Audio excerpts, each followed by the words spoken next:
Is going on, everyone? This is Nero again, and this is actually the first episode of a series I'm kind of reviving on my channel. Way back in Modern Warfare 2, I used to do a series called Nero's Field Manual, and I'm going to be doing exactly that right here in Modern Warfare 3. We're going to be doing weapon guides. We're going to be going over everything from background history of the gun in real life to in-game statistics to my opinions towards what perks you should use, what attachments, what proficiencies.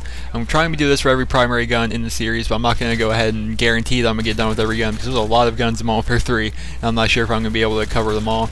But today we're actually going to be covering the G36, by far one of my favorite weapons in Modern Warfare 3. If you actually go to my Call of Duty Elite, you'll find that this is the second most used gun by me, right behind the FAD.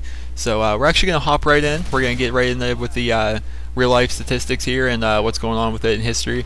The G36 actually stands for G36, and it was designed in the early 90s to replace the G3 battle rifle, a gun you guys may remember from Call of Duty 4 in the Battle series.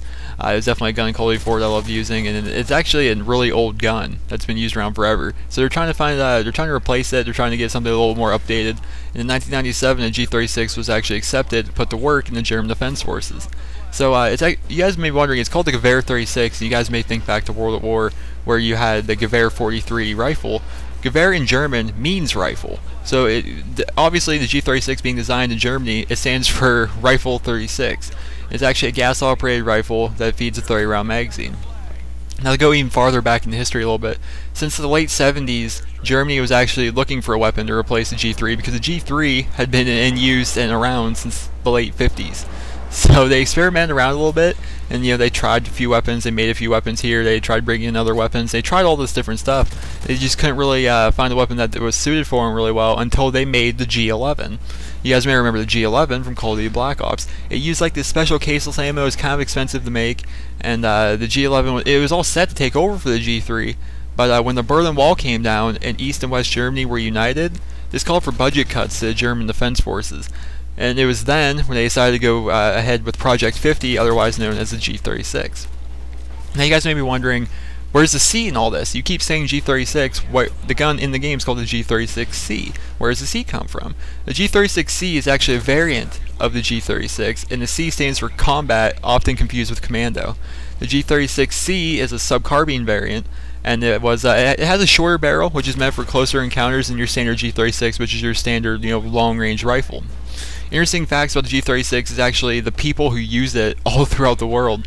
It's actually used worldwide with more than 20 countries, and a couple people that actually use it are German Defense Forces, obviously, your Mexican Police Forces, your Spanish Army and Navy, and the Baltimore, Maryland Police Department. So if you guys are from Baltimore, your police officers, you should probably go down there and be like, hey, let me see some G36s, because they definitely have them down there, and they definitely use them pretty frequently.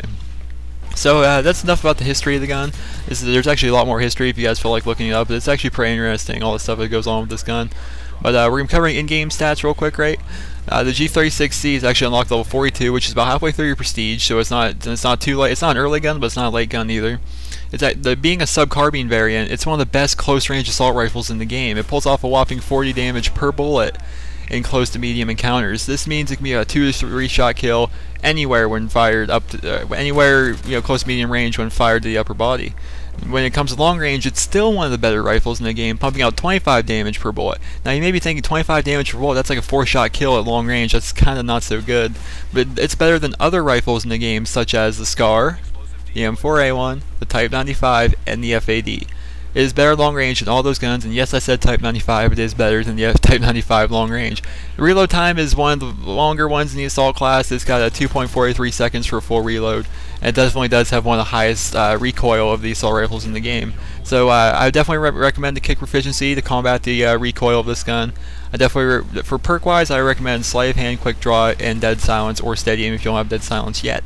Because those are personally the perks I use on this gun, and I definitely do the best when I do use those perks. So that is the end of this field manual, and in terms of attachments, I almost forgot those. I definitely recommend only a red dot sight because it just makes the gun that much better.